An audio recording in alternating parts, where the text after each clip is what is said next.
আমি শেষ করি এই বলে যে আমাদেরকে একটা পরিকল্পনার আওতায় আছে, আপনারা কাজ করতেছেন খুবই ভালো, একটা চিন্তায় আগাচ্ছে, আমার চিন্তাটা ভিন্ন। এই যে ছোট ছোট ছোট ঘর করে জায়গা নষ্ট হচ্ছে আর যে অবস্থায় আছে, এগুলোকে আমরা যেভাবে আমরা যদি এই কি বলেন যেসব ডিপার্টমেন্টের জায়গা মানে আছে তাদের সঙ্গে কথা বলি, জায়গাটাকে যদি আমরা একটা গভর্নমেন্ট পলিসির মধ্যে এনে যদি আমরা এখানে একটা সুন্দর পরিবেশ তৈরি করতে পারি, একটা মাল্টি স্টোরি বিল্ডিং করে দিতে পারি, একটা না একাধিক করে দিয়ে তাদের বাসনা করতে পারি, তখন তাদেরকে আমি কি নামে ডাকলাম দ্যাট ইজ নট ইম্পর্টেন্ট, কিন্তু তাদের জীবনযাত্রার মানটা তারা আমাদের লেভেলে চলে। আপাতত এইটাই আমার আমি করি, তারপর আপনার কাছে শুরু করি। কিছু অবজারভেশন, যেহেতু আমি দায়িত্ব আছি, তার আগে আমার পরিচিত থেকে আমি মানুষের অধিকার নিয়ে কাজ করছি। একটা হচ্ছে আমাদের রাজনীতির চেয়ারম্যান মহোদয়ের দৃষ্টি আকর্ষণ করে বলছি, প্রথম বিষয় হচ্ছে যে বস্তিতে যারা থাকে তাদেরকে আমরা ভাবছি যে একটা তাদের পক্ষে অথবা বিপক্ষে দুইটাই বলে একটা ন্যারেটিভ হচ্ছে যে আমরা বড় বিল্ডিং করে যদি এদেরকে আমরা একটা সুন্দর হাউজিং এ আনতে পারি তাহলে একটা ভালো সমস্যার সমাধান করা যাবে। এই মডেল তো আমরা ভাষণ থেকে করেছি এবং ভাষণ থেকে এটা আনঅ্যাট্রাকটিভ, লার্নিংটা ঢাকায় কিন্তু অত ভালো না। এটা কেন আনঅ্যাট্রাকটিভ হইছে সেটা অনেক কারণ বলি, তারপর কয়েকজন গান্ধী তো আছে। এক নম্বর হচ্ছে যে এই যাদেরকে উচ্ছেদ করে, প্রথম মডেল হচ্ছে উচ্ছেদ করি, তারপরে বিল্ডিংটা হয়, হওয়ার পরে রিসেটেলমেন্টের ক্ষেত্রে কোনো জাস্টিস থাকে, একটা পলিটিক্যাল বায়াস তৈরি হয়। Number 1, there is no trust in model. দ্বিতীয় হচ্ছে যারাই 2-4 জন কিংবা 20% 30% যদি আমরা এদেরকে সুন্দর বিল্ডিং এ উঠাই, এই সুন্দর বিল্ডিং এ তারা থাকতে চায়। প্রশ্ন হচ্ছে কেন থাকতে চায় না? কারণ হচ্ছে যে এই বস্তির মধ্যে এই তার যেই সেফটি নেট আছে, যেটা একটা কথা ডকুমেন্টারি দেখছেন না, যে গ্রামের মধ্যে যখন বলে যে অমুকের বাড়ি কোনটা, সাথে সাথে দেখা যায়। আপনি বস্তিতে যান, গিয়ে বলবেন যে আপনার বাচ্চা খাটতেছে, কিন্তু কার বাসার বাচ্চা সবাই চিনে। দ্যাট মিন্স তার হেলথ কেয়ার, তারপরে তার নেবারের কাছে তার সিনিয়র সিটিজেনকে রেখে উনি কাজে যেতে পারে। তারপর আরো এখানে একটা ইনফরমাল ইকোনমি আছে, বাড়ির মধ্যে সে একটা চিপস দোকান দিয়ে বসতে পারে, বাসার সামনে সবজি চাষ করতেছে। সে যদি 10,000 টাকা বেতন পায়, সে শুধু করায় থাকার কারণে তার 70,000 টাকা ইকোনমিক বেনিফিট। আমি যখন তাকে আইসোলেটেড হাউজিং গুলো করি, আইসোলেটেড হাউজিং এ সে শুধু সেটেলমেন্টের বেনিফিটটাই পাচ্ছে, যে আমি পাকা বাড়িতে থাকতেছি, কিন্তু ওভারঅল যে 70-80,000 টাকা তার ইকোনমিক বেনিফিট এবং সোশ্যাল বেনিফিট, এটা তারা পায় না। এটা একটা, এবং গ্লোবালি যে কমিউনিটি হাউজিং গুলো যেটা করা হয়েছে সেগুলো আলটিমেটলি ডিটেনশন সেন্টার হিসেবে কিন্তু বাস্তবায়িত হচ্ছে। ইংল্যান্ডের মতো জায়গায়, অন্যান্য জায়গায় এসব হাউজিং এ ইমিগ্রেন্ট যারা আছে এদেরকে ডিটেনশন করে রাখা হয়, শুধু ওয়ার্ক পারমিট দিয়ে যায় এবং এরা থাকে। তো এই মডেলটা বাংলাদেশে কতটুকু হবে এবং করতে গেলে আমরা যেহেতু আপনি তো একটা অ্যাডমিনিস্ট্রেশনের জায়গায় আছেন, আমি অ্যাডমিনিস্ট্রেটর প্লাস অ্যাক্টিভিস্ট, সেক্ষেত্রে ট্রাস্টের পরেও হিউম্যান রাইটস এর জায়গা থেকে একটা বড় সমস্যা। তারপরে হচ্ছে যখনই আমরা এদেরকে বলি যে বড় বিল্ডিং করবো, তখন ওরা ভয় পায়। এটা আলটিমেটলি এভিকশন ড্রিভেন ডেভেলপমেন্ট। আরেকটা খুব গুরুত্বপূর্ণ বিষয়, সেটা হচ্ছে যে এখানে যারা বসবাস করেন ওনারা রেন্ট সেটিংটা কতটুকু করেন। আমরা এখানে হোটেল স্যারিনাতে আছি, এখানে পার স্কয়ার ফিটে আমরা যে পরিমাণ টাকা ইভেন হোটেল স্যারিনা ভাড়া দেয়, কিন্তু এই বিল্ডিং হোটেল স্যারিনার কাছ থেকে নেয় তার থেকে 4 গুণ বেশি ভাড়া এই ওনারা দেয়, এই উনি দেয়। কারণ উনি পার স্কয়ার ফিটে 200 টাকা ভাড়া দেয়, 400 টাকা হবে পার স্কয়ার ফিট। কারণ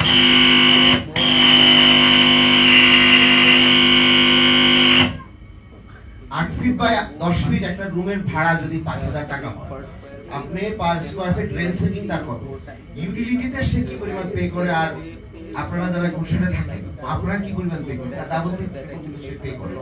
তাহলে বড় বিল্ডিং গুলো যে পরিমাণ ইকোনমিক স্কেল আসবে, অলরেডি কিন্তু তার চেয়ে 4 গুণ কিংবা 3 গুণ কিন্তু উনি অলরেডি ইনকাম করছেন। তাহলে আমার এখন কাজ কি? এক মিনিট বলি, কিন্তু এটা কার কাছে করতেছে? আসতেছে এই টাকাটা কে পাচ্ছে? হ্যাঁ, সেটার জন্য তো আপনারা আছেন, আপনারা ভাববেন আমি এই টাকাটা কে পাচ্ছে। এই আলোচনাটা করা যে প্রথমেই যদি আমি তাকে লিগ্যাল বাউন্ডারিতে আনি যে এটা আপনার জায়গা কি আমার জায়গা না, হ্যাঁ এটা করলে তো এই শহরের 40% লোককে আমি বাইনারি থেকে ফেলতে পারি। That is a big discussion. July পরবর্তীতে আমার মনে হয় নতুন করে করার প্রয়োজন আছে। আমরা অ্যাডমিনিস্ট্রেশনের জায়গা থেকে অনেক সময় বিউরোক্রেটিক এর বাইরে গিয়ে এই স্পেসগুলো দিব কিনা এই জন্য আজকে আসলে এই আলোচনা শুরু করা। তো আমি এটা বলে শেষ করি, আর তারপরে একটু পরে শুরু করি, যেটা এক্সপার্ট এটাকে আমরা একটু রাজনৈতিক নেতৃত্বের কাছ থেকে আমরা শুনি। খান ভাই আপনি যদি বলেন। আলহামদুলিল্লাহ, আমি আজকে একটি অত্যন্ত সুন্দর একটি উদ্যোগ। আমি ডাক্তার এস এম খালেদুজ্জামান, জামাত ইসলামীর পক্ষ থেকে 17 আসনের প্রার্থী। তো 17 আসনের ভিতরে এই যে কড়াইল বস্তিটা, একদম স্টার্টিং এ আমি প্রথমে কড়াইল বস্তিতে যাই মে মাসে থেকে, এবং আমার ধারণার বাইরে ছিল যে আমাদের দেশের মানুষ এরকম অবস্থায় বসবাস করে। তো শুরু থেকে আমি বস্তিবাসীদের ওখানে যে বিভিন্ন প্রোগ্রামে আমি বলে আসি, আজকে আমার প্র্যাকটিক্যালি এখানে যেটা দেখলাম, এই প্ল্যানটা তাদের সামনে আমি আমার বক্তব্যের মাধ্যমে বলেছি, এবং আমি যদি মানে সামনে কাজ করার সুযোগ আসে এবং এইভাবেই তাদেরকে রিহ্যাবিলিটেট করতে হবে, কারণ তারা সোসাইটির একটা অংশ। তারা যদি ভালোভাবে তাদেরকে আমরা পুনর্বাসন করতে পারি, তাহলে আমাদের যে সন্ত্রাস এই সবগুলো থেকেও আমরা কিছুটা পার্সিয়ালি আমরা মুক্ত হবো আশা করি। আর সবচেয়ে বড় কথা যে এই যে প্ল্যানটা আমাদের সামনে এসেছে, আমি ধন্যবাদ জানাই। ছোট একটা এক্সাম্পল আমি বলেই শেষ করব। যেমন আমাদের রাজনৈতিক এবং আমলাতান্ত্রিক জটিলতার কারণে আমি এই প্রার্থী হওয়ার পরে বালুঘাট এই মানিক দিয়ে একটা রাস্তায় আমি ওখানে ক্যান্টনমেন্টের পাশ দিয়েছি অলমোস্ট প্রায় 30 বছর। এই 30 বছর সেই রাস্তার কাজটা হয় না রাজনৈতিক কারণে। তো সেখানে তো দেখো না, পরে তো আমি আমাদের ইয়ং লিডার ইজাজ ভাইয়ের সঙ্গে আলাপ করেছি, ক্যান্টনমেন্টের সেনা প্রধান ওখানে যেটুকু আমার যোগাযোগ আছে সেটুকু যোগাযোগ করেছি। আলহামদুলিল্লাহ, অনলি ফর 3 মান্থস সেই কাজ অলমোস্ট 50% ডান, এবং আশা করি উইদিন মান্থসের মধ্যে সেই কাজটা শেষ হয়ে যাবে। সুতরাং এই যে অনলি একটু সদিচ্ছা এবং আমাদের এই যে ইয়ং জেনারেশনের একটি ভূমিকার কারণে বিরাট একটা পরিবর্তন আসবে, সামাজিক একটা পরিবর্তন। আমাদের অ্যাডমিনিস্ট্রেশনে আমাদের রাজুকের স্যার যেটা বললেন, আমরা অবশ্যই এটাকে অ্যাকনলেজ করব এবং সম্মান জানাবো, কিন্তু আমার কথা হচ্ছে যে আমরা কাজটাকে চাই কোন ফর্মুলায় হলে এই বস্তিবাসীদের যে জীবনমান উন্নত করতে পারি, এটাই আমাদের প্রত্যাশা। আমরা একসঙ্গে এরকম যেমন এখানে বসেছি, একসঙ্গে বসে আমরা পলিসি প্রয়োজনে নির্ধারণ করব, পলিসি নির্ধারণ করে এটাকে আমরা এক্সিকিউশনে যাবো ইনশাআল্লাহ।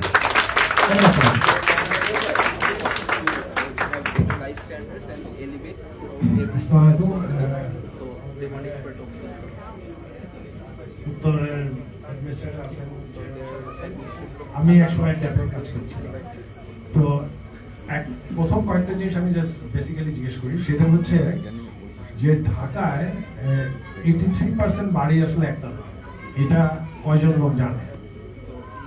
এবং অলমোস্ট 80% আসলে ঝুপড়ি টাইপের বাসা। এটা রাজুকের যে ডেটাবেস আছে ড্যাপের, সেখানে গেলে আপনি দেখতে পাবেন। ড্যাপের কাজ যখন চলছিল তখন সেই সময় রাজু ম্যানেজমেন্ট একটা ইয়ে করে যে তারা ঢাকায় যত অবৈধ বাড়ি আছে ভেঙে ফেলতে, তো ওনারা লিস্ট বানানো শুরু করে। তখন আমাদেরকে ডেকে নিয়ে যান চেয়ারম্যান সাহেব, আমি ওনাকে জানালাম 2018 আমি জানালাম যে ঢাকার মাত্র 4% স্থাপনার প্ল্যান পাস করা আছে, 96% নাই। আর সেই 4% এগুলি রাজুকের ডেটা, সেই 4% এর মধ্যে 66% বিল্ডিং ডেভিয়েশন আছে। আপনি কোন বিল্ডিং ভাঙবেন? আর এই ঘটনাটা ঘটেছে কেন? কারণ হচ্ছে সেই সময় যে বিল্ডিং রুল ছিল, সেই বিল্ডিং রুলস অনুযায়ী 20 ফিটের নিচে বাসা, রাস্তার উপর বাসা অ্যালাউড না, কোনো বিল্ডিং বানানো অ্যালাউড না, বাসা না, কোনো বিল্ডিং বানানো অ্যালাউড না। 90% রাস্তা আসলে 20 ফিটের নিচে ছিল। এই যে একটা অ্যাবসার্ড আইন কানুন তৈরি করা হয়, যেগুলো কিন্তু সবই ড্যাপে চেঞ্জ করা হয়েছে। সে আইনের কথা যেটা বলছিলেন, যে আইন বেআইন, এটা আসলে এই অগস্ট বিপ্লবের পরে ব্যাপকভাবে পরিবর্তন হওয়ার কথা ছিল, সেটা হয় না। এই জায়গাগুলি দেখতে হবে। আর রাজু কিংবা বাংলাদেশের যে সরকার, বিভিন্ন সরকার, বিভিন্ন সংস্থা ঢাকায় যতগুলি নিম্নবিত্ত নিম্ন মধ্যবিত্তের জন্য বাড়ি ঘর বানাইছে, সেখানে কোনো নিম্নবিত্ত মানুষ থাকে কিনা চেক করা দরকার। আমি যখন ওইখানে ক্যাম্পে কাজ করি, তখন রাজুকের 3rd ফেজ উত্তরায় যে অ্যাপার্টমেন্ট বানানো হলো, এটা নিম্ন মধ্যবিত্তের জন্য। ওইখানে অনেক স্টুডেন্ট মানে অফিসার আছে যারা আমার সঙ্গে একসময় আমার ছাত্র ছিল। আমি ডেকে বললাম একদিন গল্প করতে বলে, তোমরা তো তোমার টিচারের বেজ্জত করেছে। কেন? আমি তোমার টিচারের তো তোমরা ঘোষণা করছে যে নিম্নবিত্তের লোক। আমি কিসের জন্য? তোমরা যে নিম্ন মধ্যবিত্তের জন্য অ্যাপার্টমেন্ট দিছো 1 কোটি টাকা লাগে, সেটা কেনার সামর্থ্য আমার নাই। তা আমার যদি না থাকে তাহলে কার জন্য বানাচ্ছি? তো যেই প্রসেসে আসলে এই কাজগুলো হচ্ছে সেইভাবে এগুলো হবে না। প্রথমত জমির উপর যে অধিকার, সে আইন বদলাইতে হবে। অগাস্টের এত বড় ঘটনা পরেও যদি আমরা আগের আইনের রেফারেন্স দিতে পারি, জমি অধিগ্রহণ যে আইন হয় সেই আইন তৈরি ছিল 1824 সালে ইস্ট ইন্ডিয়া কোম্পানি। সেই আইন এখন চলতেছে অন্য নামে। সে এখনো জমি অধিগ্রহণ আইনে যে জনস্বার্থের কথা বলা হয়েছে, যেটা 201 বছর আগে ওই আইনে তৈরি করেছে, 201 বছরও জনস্বার্থ বলতে কি বোঝায় ডিফাইন করা হয়নি। এই আইনগুলি ম্যাসিভলি বদলাইতে হবে। ব্রাইটলি বলছেন, আইন এগুলি আমাদেরকে সামনে নিয়ে আসতে হবে, বদলাতে হবে, আর না হলে এগুলি ঝামেলা আছে। অনেক কষ্ট করে হয়তো আমরা নেগোশিয়েট করে এই বিভিন্ন সংস্থার জমি নিয়ে ওনাদেরকে বসবাসের অধিকার দিতে পারবো, সেটা দেখা যাবে অনেক পরিশ্রম করে এই একটা জায়গা হলো, বাকিগুলি কি হবে? ঢাকার একটি মানে গরিব মানুষের থাকার জায়গাটা, সেই এই আইনগুলি আসলে খুবই জরুরি ভিত্তিতে বদলানো দরকার। যেটা এখন কক্সবাজারের যে মাস্টার প্ল্যান হচ্ছে, সেখানে কিন্তু এই ইস্যুগুলি একদম শুরু থেকে রেজ করা হচ্ছে, যে মানুষের অধিকার। আর জমির অনেক রকম আছে, যে আমি জমি কিনে ফেলে রাখবো তোমার, আরেকটা হচ্ছে আমার বসবাসের অধিকার, আমার জীবিকার অধিকার। এগুলিকে আলাদা করে ফেলতে হবে, যেগুলো আসলে ইস্ট ইন্ডিয়া কোম্পানি আসার আগ পর্যন্ত ছিল। তো 300 বছর আমরা যে জঞ্জালের মধ্যে আছি, সেটা অগাস্টের পরে বদলানো হবে বলেই কিন্তু এত বড় ঘটনা হয়েছে। এবং এখনো যে এক ধরনের অস্থিরতা রাষ্ট্রের মধ্যে এবং এক ধরনের রাজনৈতিক মানসিক অস্থিরতা, সেটা এই জন্যই গত 1 বছর আমরা আসলে কোন আইন বদলানো হবে কিংবা বদলানো হয়েছে, একটা আইনও জনগণের সামনে তুলতে ধরতে পারেনি রাষ্ট্র। এটা যদি না থাকে তাহলে সামনে ইলেকশনে আসলে কি ঘটবে আমি খুব বলি। আমার একটু নিজে হচ্ছে, কারণ সবগুলো সাবজেক্টে দেখি যে রাজু মিলে 1 নম্বর বলি যে আপনার কাছে আমাদের স্টেপটা হতো এই সপ্তাহেই গ্যাজেট হয়ে যাবে, হ্যাঁ, ট্যাব এবং বিভিন্ন। এখন বলি যে এখন কিন্তু যে নতুন আইনটা আমরা একটা বৈপ্লবিক পরিবর্তন আনছি, আপনি 8 ফিট রাস্তার উপর বাড়ি পাবেন, বাট কয়তলা বাড়ি পাবেন, দ্যাট ইজ দ্য কোয়েশ্চেন। এখন কিন্তু কোনো বার নাই যে আপনি মিথ্যা, ওইটা একসময় করছিল। আমি কোনো ওয়ার্ড ইউজ করতে চাচ্ছি না, যেহেতু সামনে নির্বাচন, পলিটিক্যাল কোনো ওয়ার্ড ইউজ করতে চাচ্ছি না। এটা তো আপনি বোঝেন কারা করছে, কি জন্য করছে। আমরা কিন্তু এখন 8 ফিট রাস্তার সামনেও প্ল্যান দিচ্ছি, বাট আপনি সেখানে কয়তলা বাড়ি পাবেন, আপনি 20 ফিটের পাশে কত পাবেন, আপনি 30 ফিটের কত পাবেন, 40 ফিটে আমরা এইভাবে আবার এরকম করে আমরা কিন্তু ভাগ করেছি, যাতে গরিব যার আমার রাস্তা নাই, রাস্তা বের করতে পারতেছে, বাড়ি করতে পারবো না, জায়গা তা তো সো ইউ উইল গেট ইট।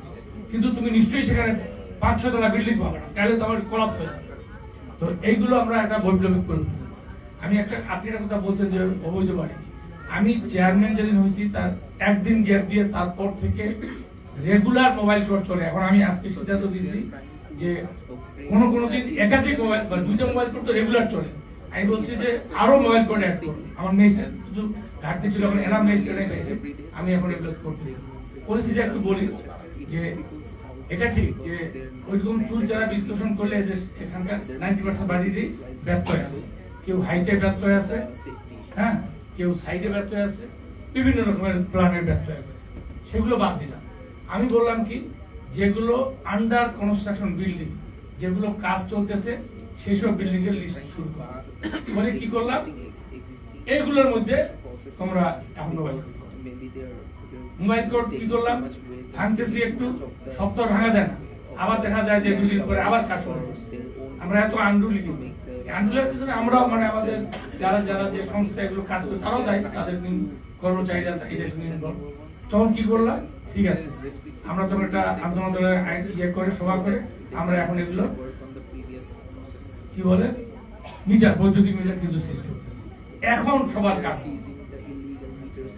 এই নিয়ে কিন্তু এখন আমাকে রেগুলার 100 লক্ষের অ্যাপ্লিকেশন ইয়ে করে সারা মিটার ফেরত দেয়। আমি প্রবলেম করে দিছি, ঠিক আছে, তুমি 5 ফিট ব্যর্থই করছো, তুমি এটা 2 ফিট আগে ভাঙো, নিজে ভাঙে একটা তুমি ইয়ে বলে আমি নিজে করবো মিটার দেবো না, আগে তুমি 2 ফিট ভাঙো, তারপরে আমি তোমাকে টান্ডার টেকেন দেওয়া যাবে, এতদিনের মধ্যে বাকিটা ভাঙবো, দেন ইউ উইল গেট।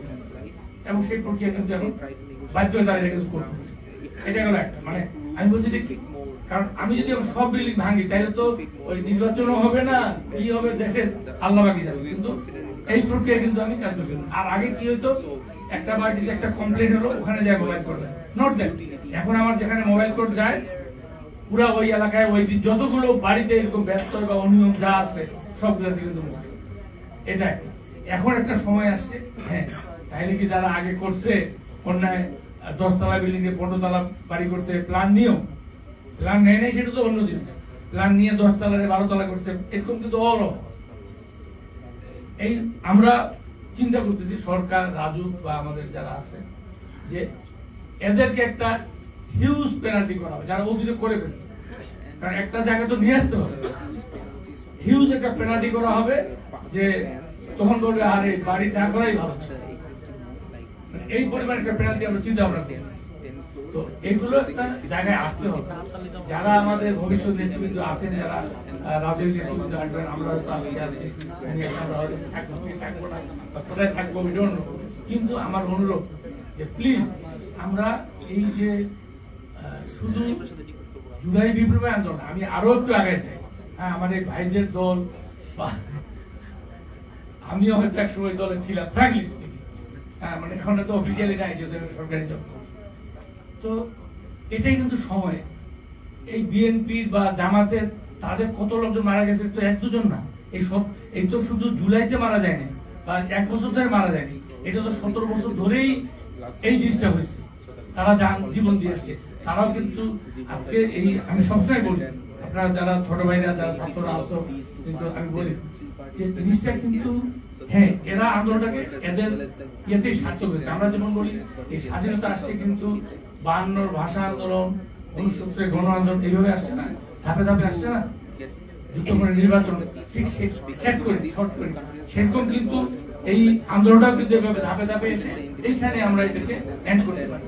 কাজে আমরা সবারই অবদানকেই স্বীকার করতে চাই, ওই যে আমরা দেশটাকে করতে চাই, তাই না? আমরা দেশটাকে করতে চাই।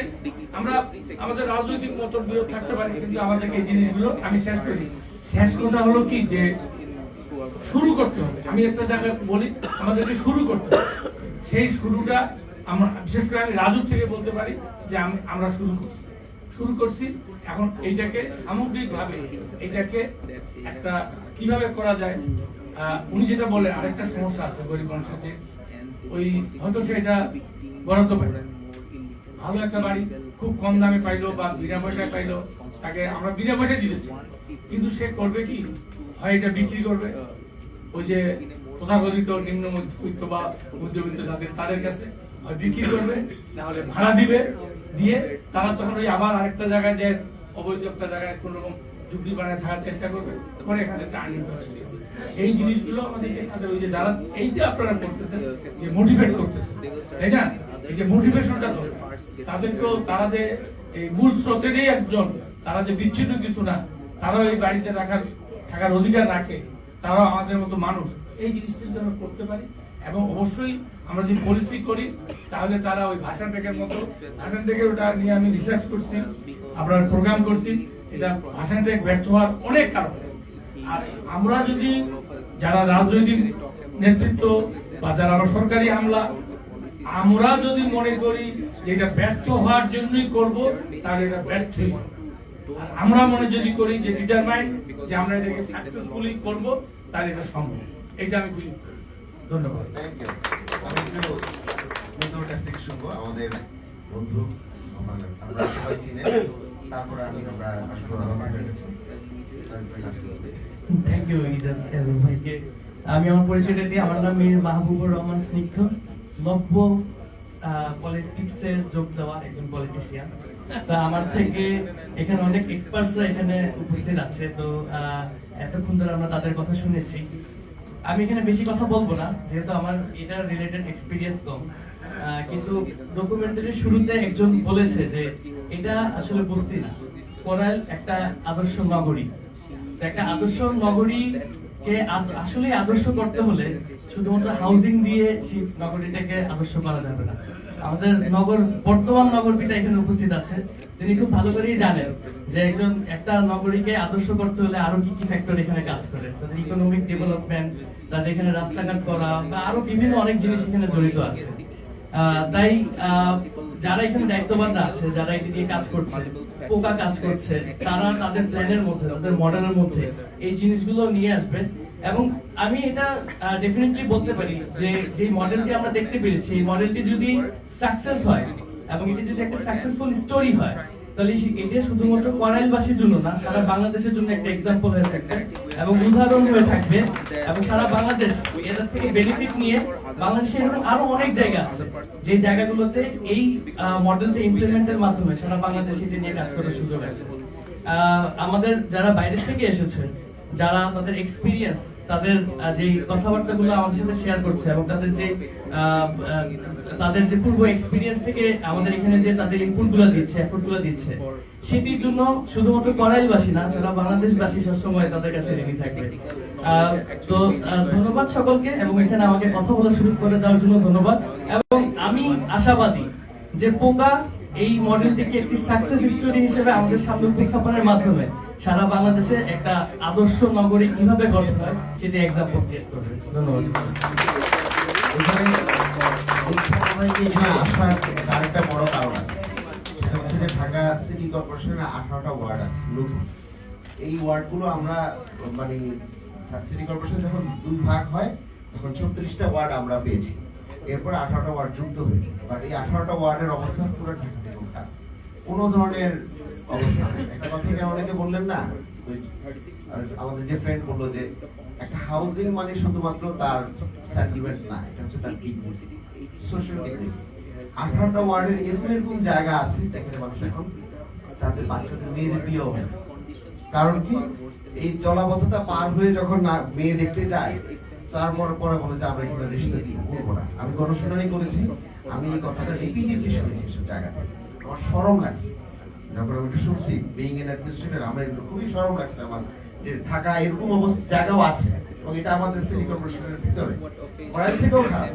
সুতরাং ওখান থেকে উনি কনস্টিটিউয়েন্সিতে ইলেকশন করবেন, তো এই যে মানে কমিউনিটিকে নিয়েও যে অথবা ওখানে যদি আমরা লোকাল এরিয়া প্ল্যান বা আমরা স্ট্র্যাটেজিক প্ল্যান করেছি, স্থানীয় লোকজনদেরকে নিয়ে যদি আমরা একটা রেভিনিউ তারাই জেনারেট করলো, সিটি কর্পোরেশনকে দিল, সিটি কর্পোরেশন এই টাকাটা কেন্দ্রীয়ভাবে না নিয়ে ওখানকার উন্নয়নে হয়তো প্রায়োরিটাইজ করলো, এই মডেলগুলো করা যেতে পারে ভাবছি। তো সেই কারণে আপনাকে ঢাকাতে এই অল্টারনেট আইডিয়া গুলো যে পৃথিবীর বিভিন্ন জায়গায় হচ্ছে, আপনি ভাবলে তখন সিটি কর্পোরেশনের সাথে স্থানীয় যদি আপনি এসএসএ আসেন বা যারা আসবে আপনাদের সহকর্মীরা, তখন এগুলোকে আমরা রিফ্রেশন করতে পারি। এই কারণে আপনাকে এখানে আনা আমরা খুব খুশি হয়েছি। আলাউদ্দিন ভাই আছেন, আলাউদ্দিন ভাই এনসিপির আন্তর্জাতিক বিষয়ক সম্পাদক ছিলেন এবং ওই কেন্দ্রীয় নেতা, এবং এই বিষয়গুলো নিয়ে উনি ভাবেন এবং ঢাকা উত্তর পুরোটাই উনি দেখেন। তো ওনার কাছ থেকে আমরা একটু শুনতে চাই, তারপরে তাই ভাইয়ের কাছে আসবো, তাই ভাইয়ের কাছে আমি নিজেই পড়ি শুনবো তখন। Good evening. Sorry for my friends who don't understand Bangla. মূলত আমার জন্ম গ্রামে, আমি গ্রামের ছেলে। আমি ঢাকাবাসীর আরো অনেকগুলো কলেজে পড়ার জন্য ঢাকায় আসি আজ থেকে 20 বছর আগে। তো ঢাকায় আমি 20 বছর ধরে আছি, কিন্তু আমি কখনোই ঢাকার মানুষের সাথে ভাবে কানেক্ট করতে পারিনি আনটিল জুলাই গণঅভ্যুত্থান। জুলাই গণঅভ্যুত্থানের পরে যেটা হয়েছে, গণঅভ্যুত্থান আগে যেটা হয়েছে, ভাড়াটিয়া বাবা মার সাথে থাকে কিংবা বন্ধুদের সাথে থাকে, গণঅভ্যুত্থানের পরে আমরা শহীদ পরিবারদেরকে কানেক্ট করার জন্য ঢাকায় ছড়িয়ে পড়ি। একদম তুরাগ থেকে শুরু করে এপাশে আপনার রূপগঞ্জ, আর এদিকে আপনার যাত্রাবাড়ি কিংবা আপনার গ্যান্ডারি পর্যন্ত। তো সেটার মধ্য দিয়ে আমরা মূলত কমিউনিটির সাথে শুরু করলাম।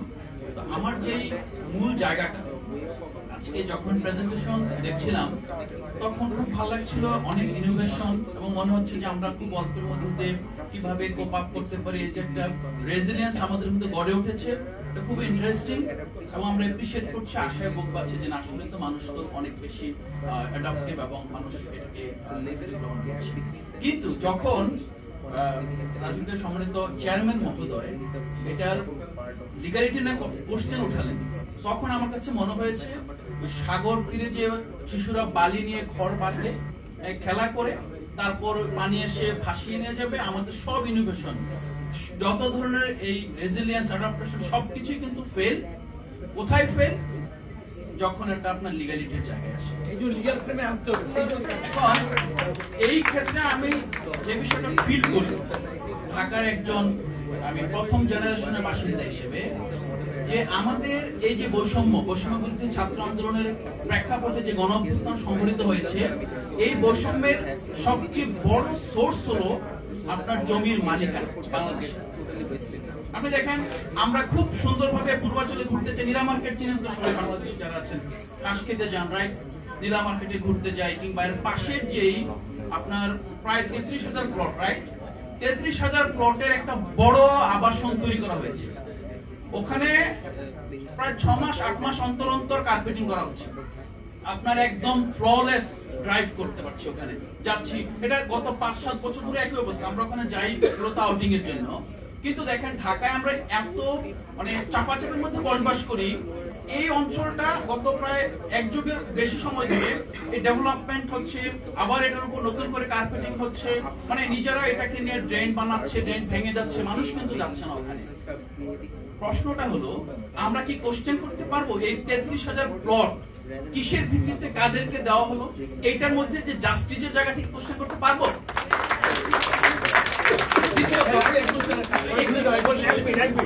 আমি একটু বলি না, এখানে বলি 33,000 প্লটের মধ্যে 8,000 প্লট কিন্তু আমি বলি মানে সমস্যাটা কোথায়, 8,000 প্লট কিন্তু একদম গরিবের জন্য মানে নিম্নবিত্তেরও বেশি নিচে, কিন্তু সমস্যাগুলো বলি এই 8,000-এর 2,000-ও এখন তাদের মালিকের কাছে নাই, তারা এগুলো বিক্রি করে। এই জিনিসগুলো কাজ করতে হবে যে এই জায়গাগুলো আমরা কিভাবে চেঞ্জ করবো, কারণ সে যদি একটা গরিব বিক্রি করতে আসে, সে বিক্রি করতেছে 1 লাখ টাকায়, আর যে কিনতেছে সে 1 কোটি টাকার বেনিফিট পাচ্ছে। আমি থ্যাংক ইউ ফর আমি আপনি এটা ইনপুট দিয়েছেন। সেকেন্ড কোশ্চেন, গণঅভ্যুত্থানের পর আমরা দেখেছি অনেক আওয়ামী লীগের পালিয়ে গিয়েছে রাইট। আমি একটা টক শো আমেরিকায় বসে একজনের সাথে উপস্থাপিকার কথা হচ্ছে, উনি বলছে যে আমি কেন আমার বাবার জমি বিক্রি করে টাকা আমেরিকা আনতে পারবো না, এটা কি মানি লন্ডারিং হবে কিনা? কোশ্চেন, আমার প্রশ্ন হলো আপনি যেই প্লটগুলো গভর্নমেন্ট একজন আমলা হওয়ার সুবাদে, একজন কবি হওয়ার সুবাদে, কিংবা যে ক্রাইটেরিয়াতে আপনারা ডিস্ট্রিবিউট করছেন, এটা লিজ না, নাকি এটা আজীবনের জন্য মালিকানা দিয়ে 200-300 বছরের জন্য? না না, এটারও আবার চেঞ্জ আছে। আমি ডেভেলপমেন্ট আপনি বললে উপকৃত হবো। আমি একজন জাস্ট তরুণ সিটিজেন হিসেবে আমার এই কোশ্চেনগুলো রেগুলার অ্যারাইজ করছি। জাস্ট লেট মি এক্সপ্রেস, কারণ আমি এটা অনেকগুলো বিষয়, আমি আসলে মানে আরবান প্ল্যানার না, এক্সপার্ট না, বাট আমি স্থপতিদের কাজকর্ম দেখি এবং আমি ভাবি যে আসলে কেন আমরা একটা ইকুইটেবল সিটি পাচ্ছি না, মানে এত কেন আপনার 33,000 প্লটে 10 বছর ধরে আমি মানুষ দিতে পারছি না, আবার এদিকে কেন আমার খুপড়ি ঘরে বসবাস করতে হচ্ছে। এই কোশ্চেনটা আমার নাগরিক হিসেবে আমার মনে সবসময় আসে। আমি কোনো প্ল্যানার হিসেবে কিংবা রাষ্ট্র মানে পরিচালনার জায়গা থেকে সেটা বলছি না। দ্বিতীয়ত হলো, এখন আমি নাম বলছি না, সেই নেতা গুলশানের যেই প্লটটা বিক্রি করে টাকাটা নিয়ে যাওয়াকে তার অধিকার দাবি করছেন।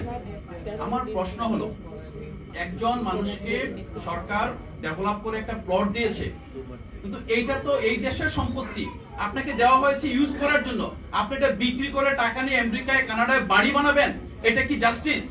এটা কি আপনার নাগরিক হিসেবে এই কোশ্চেনটাকে আমাদের উঠাতে হবে না? এটা লিগ্যাল রাইট, তো লিগ্যাল রাইট অবৈধ হবে। আমি জিনিসটা দেখেন, we are not debating in this, আমরা এখানে আপনাকে দায়ী করছি না না না, ডিবেট করছি, You are our part. আমাদের ডিবেট করতে সবার জানার জন্য, মূল জায়গাটা হলো যে এটা সবার জানার জন্য। ইনডিড আমরা যেখানে এখানে দাঁড়িয়ে আমরা কথা বলছি, এই গুলশানে কিংবা আপনি এই পুরো এরিয়াতে দেখবেন যে আমরা যখন পার্কে হাঁটতে যাই, there is no people, there is no family, মসজিদে নামাজ পড়তে চাই, no family। প্রতিটা বাড়িতে কিছু কিছু বাড়িতে যারা লাকি বুড়া বুড়ির সাথে এখানে কিছু সার্ভেন্ট আছে, কিন্তু এই বাড়িটা কিন্তু যাই ওনার তার আপনার তার পরবর্তী জেনারেশন কেউ আমেরিকা কানাডা কেউ ইউরোপের সিটিজেন হয়ে গিয়েছে। এই বাড়িটা গভর্নমেন্ট টেক ব্যাক করতে কি কোনো আইনি বাধা থাকা উচিত? সিম্পল, আমি আপনাকে জমি দিয়েছি, আপনার ছেলেরা এখন বাংলাদেশি না, তাহলে এই জমিটা আপনি কেন, আপনার ছেলেরা কেন বলবে কানাডিয়ান সিটিজেন এসে বাংলাদেশে বাড়ি বিক্রি করে গিয়ে কানাডায় আরেকটা বাড়ি বানাবে, কানাডাকে ডেভেলপ করবে, আমি কেন এই সুযোগটা দিব তাকে? আমি আর ফার্দার যাচ্ছি না, আমার কাছে কয়েকটা কোশ্চেন আসছে। আমি শুধু এটা বলছি যে বাংলাদেশের, যেমন আমি জানি যে এখানে ব্যুরোক্রেসি, রাজনীতি এবং এখানকার যে এলিট সেটেলমেন্ট, এই সবগুলোর একটা ফল হলো এই ধরনের আপনার অনেক জব আরবানাইজেশন, এটা আমরা সাপোর্ট করছি। মূল জায়গাটা জুলাই গণঅভ্যুত্থানের কথা বেশ কয়েকবার এসেছে। এই অভ্যুত্থানের পরে অন্তত এই প্রশ্নগুলি শুধুমাত্র সিভিল সোসাইটি স্পেস কিংবা এই ধরনের মাল্টি স্টেক হোল্ডার স্পেসে না, বরং পার্লামেন্টে উঠানো উচিত যে এখানকার কড়াইলের যারা জমিতে 3 পুরুষ ধরে বসবাস করছে, I know that there are rent seekers, তারা করছে, সেটেলমেন্ট করে রেখেছে, বাট ফ্যাক্ট হলো যে as a citizen can they enter the Gulshan house, can Rajuk maintain that? Okay Korail থেকে এনে গুলশানের 5টা বাড়ি, যে বাড়ির 3 জেনারেশন ঢাকায় নেই, সরি তাবিদ ভাই হয়তো ভাই মাইন্ড করতে পারে, but they are respected businessman. আমি যারা এখানে করবে না, উনি হচ্ছে গ্রাউন্ডেড লোক। সো মূল জায়গাটা হলো যে আমাদের কোশ্চেনটা, ফান্ডামেন্টাল কোশ্চেনটা করতে হবে যে লিগ্যালিটির কোশ্চেনটা, that's how politics work here. আমরা যারা আরবান জেনারেশন হয়েছেন বিভিন্ন ভাবে, আই হেট পলিটিক্স, পলিটিশিয়ানদের ঘৃণা করে যেটা করেছি আমরা, আমি সমাধানের অংশ না হয়ে এই সমস্যাটাকে আরো ঘনীভূত করে এমন কিছু মানুষের কাছে এটা দিয়ে দিয়েছি যে আমাকে এখন টেক ব্যাক করার জন্য লিটারালি হাজার মানুষের রক্ত দেওয়ার পরও টেক ব্যাকের কোশ্চেনটা উঠাতে পারি না। আমি জিনিসটা বলবো যে আমাদের সময় এসেছে, আমাদেরকে অবশ্যই এই জায়গাগুলো নিয়ে প্রশ্ন তুলতে হবে। আমি একজন তরুণ সদ্য রাজনীতি, আমি বুঝিও না আসলে গণঅভ্যুত্থান থেকে ভাসতে ভাসতে রাজনৈতিক দল হয়ে গিয়েছে। তো আমি মনে করি যে এই সমস্যাটা সমাধানের অংশ হিসেবে বাংলাদেশের প্রতিটি নাগরিককে প্রশ্ন এরাইজ করতে হবে, যথাযথ কর্তৃপক্ষকে দায়বদ্ধ করতে হবে এবং অবশ্যই অবশ্যই অবশ্যই রাজুককে পুনর্গঠন করতে হবে। রাজুক এইভাবে কম টাকায় জমি নিয়ে ডেভেলপ করে রাজুক ব্যবসা করতে পারে না। রাজুকের কাজ ব্যবসা করে না, রাজুকের কাজ আরেকটা বসুন্ধরা হাউজিং এর মতো রাজুক হাউজিং না। রাজুকের কাজ হলো নাগরিকদের কিভাবে যথাযথ উপায়ে যত বেশি মানুষকে হাউজিং এর আওতায় আনা যায় সেটার পলিসি দেওয়া। কিন্তু আনফরচুনেটলি রাজুক হয়ে গেছে আমির মোহাম্মদ গ্রুপ কিংবা বসুন্ধরা গ্রুপ। মানুষ চিন্তা করে আমি কি রাজুকের হাউজিং এ জমি কিনবো নাকি আমি বেসরকারি হাউজিং এ জমি কিনবো। It can continue like this. Thank you very much.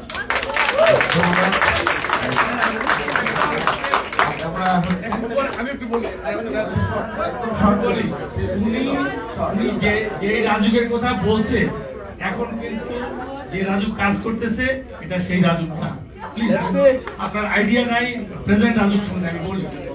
হ্যাঁ, রাজুক এখন আমি বলি, আপনি তো বললেন অলরেডি আমরা এখানে 9টা বিল্ডিং যেগুলো অ্যামেন্ডমেন্ট মানে এটা হচ্ছে মালিকা চলে গেছে বা মালিকানায় একটা বাড়ির পিছনে কয়েকটা করে মামলা চলতেছে। এই বাড়িগুলো আমরা রিইকুইজিশন করতেছি, 1 কোটি টাকা দিয়ে কিনছি, আবার কিনে আমরা এই 9টা বাড়িতে এই গুলশানের মধ্যে এভিনিউর মধ্যে আমরা প্ল্যান করছি যে আমরা সত্যিকার অর্থে এই ধরনের সোসাইটিকে আমরা এখানে রেডি দেওয়ার মতো। আচ্ছা, আপনি যেটা বললেন আমরা এই জুলাই গণ অভ্যুত্থান বলেন বা কোনো গণ অভ্যুত্থান না, এদেশের জনগণের যে চাহিদা, যে আকাঙ্ক্ষা, আমরা সেটা এবং আমরা এই নিদর্শনটা চালু করতে চাই যাতে পরবর্তী রাজনৈতিক দল এসে এইটাকে কন্টিনিউ করতে বাধ্য হয়। We are working for that.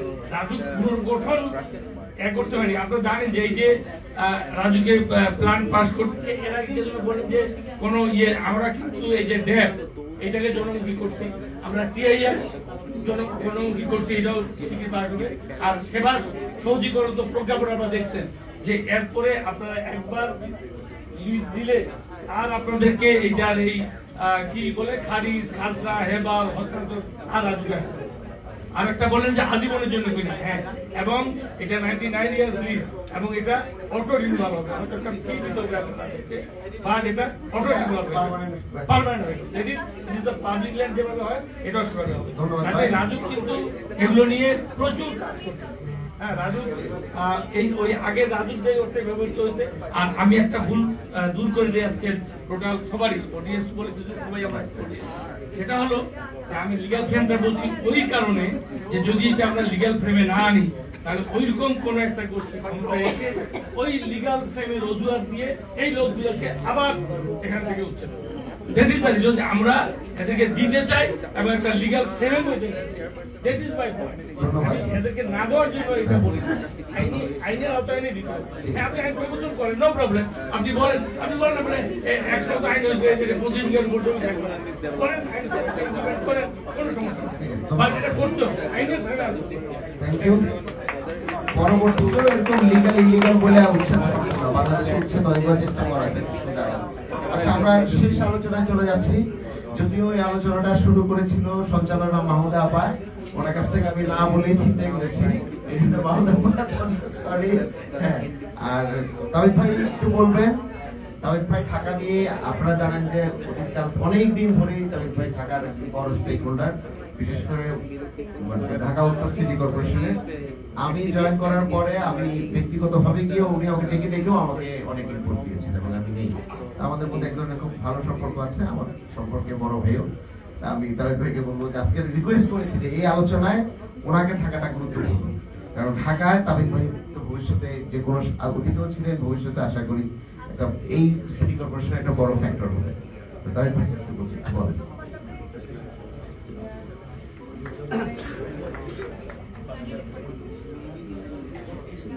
Assalamu alaikum. Good evening. Especially I'd like to welcome all our foreign guests today, especially from the countries of Nepal, Thailand, Myanmar, Indonesia, Sri Lanka, I believe, and a few more. I think it's a wonderful opportunity to show that there's so much commonality and unity in our problems, but also in the way we resolve our problems. আজকে আমরা খুবই গুরুত্বপূর্ণ একটা issue আর একটা এলাকা নিয়ে আমরা কথা বলছি, কিন্তু কেন জানি মনে হচ্ছে যে আমরা কিন্তু গুরুত্বটা বুঝি বা গুরুত্বের সাথে ওই টপিক কথা না বলে বারবার অন্য টপিকে চলে যাচ্ছি। আমরা ব্যক্তিগত স্বার্থে আমাদের আইন নিয়ে কথা বলতে চাই, ব্যক্তিগত স্বার্থ কোন হাউজিং ভালো কোন হাউজিং খারাপ সেটা নিয়ে কথা বলতে চাই।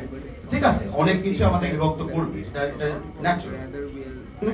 ছোট ছোট কিছু ইস্যুস আছে যেটা আমাদেরকে ঐক্য করতে পারে। তো ওয়াই নট আমরা সেগুলো দিয়ে শুরু করি। সবাই বলি একটু শুরু করি, লেটস স্টার্ট। তো স্টার্টটা কে করবে, কে একটা পা আগে বাড়াবে?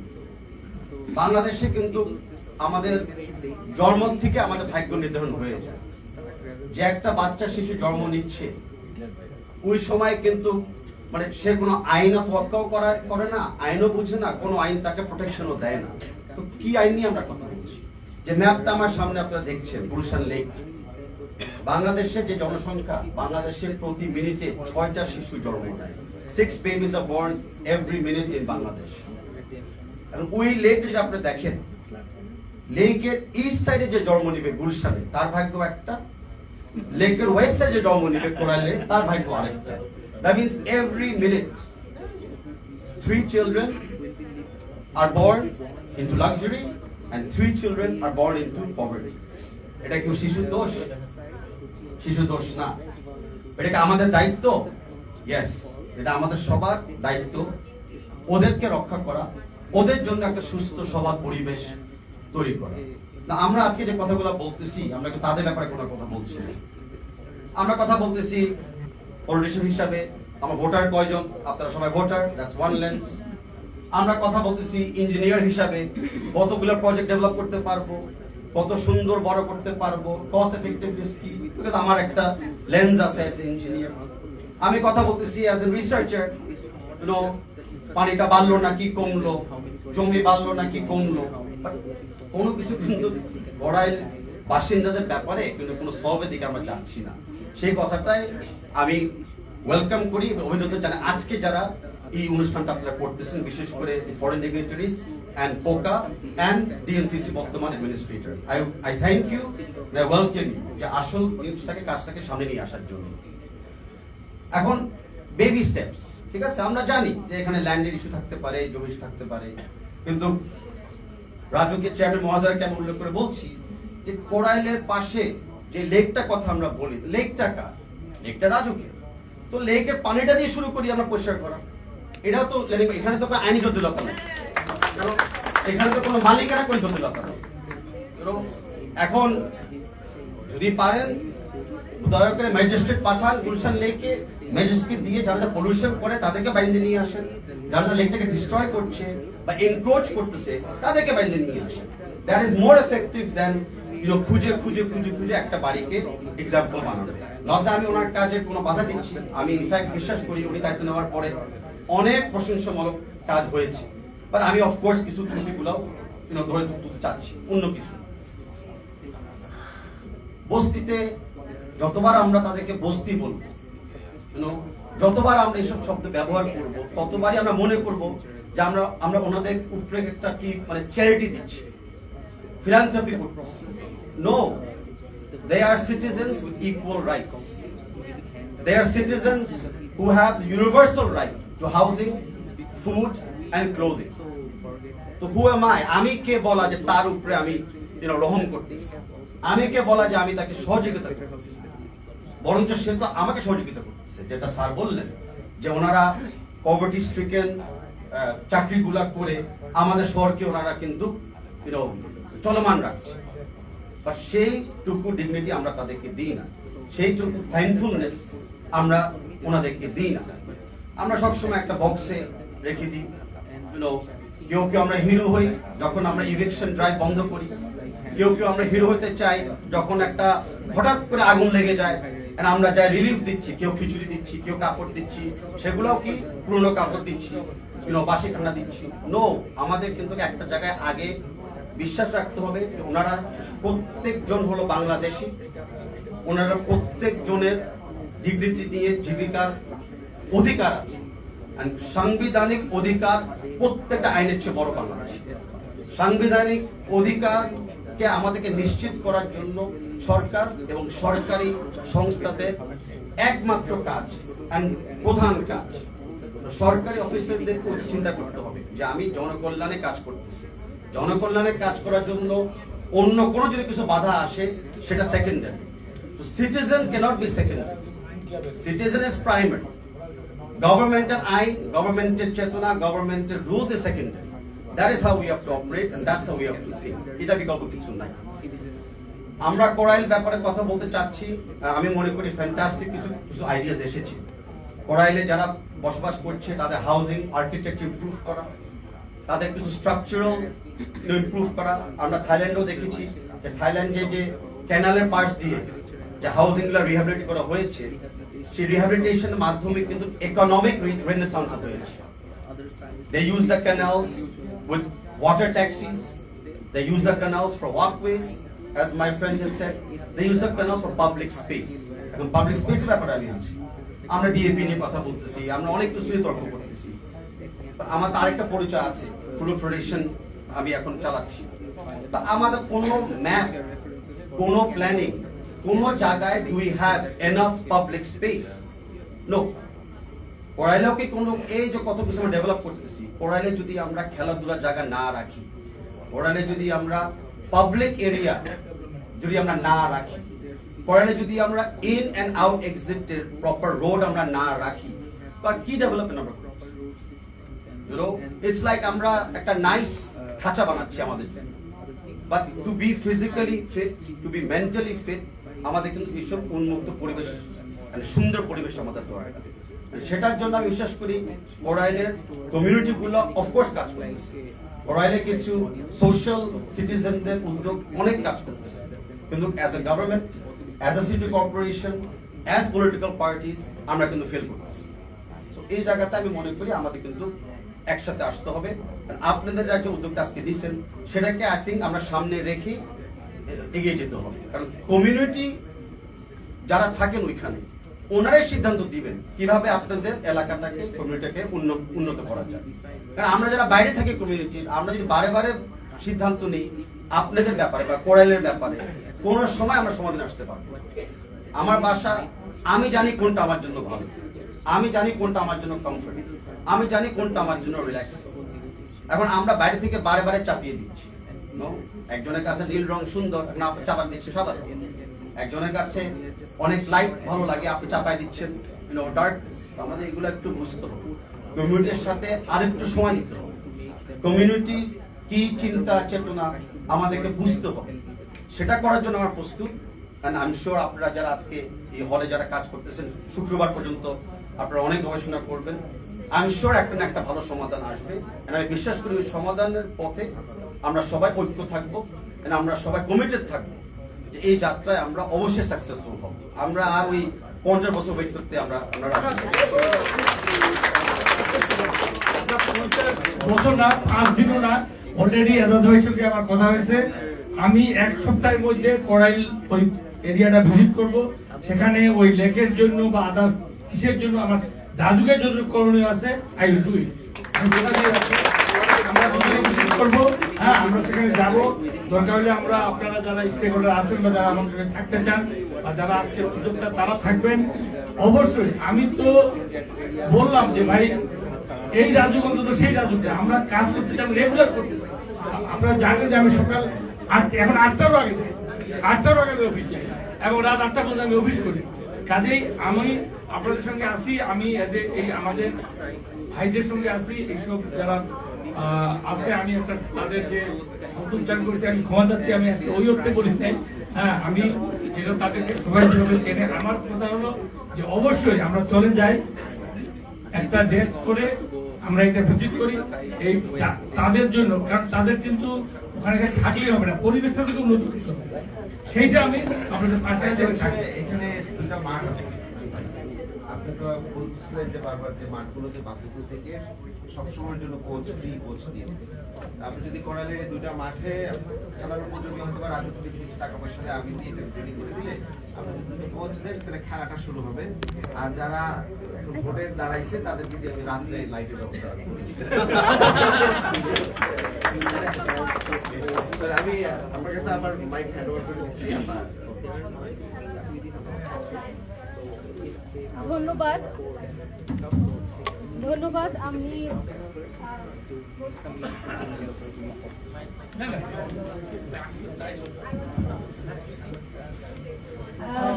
ধন্যবাদ সবাইকে এতটা সময় আমাদের সাথে দেওয়ার জন্য, এবং ধন্যবাদ আমাদের বিদেশি বন্ধুদেরকে।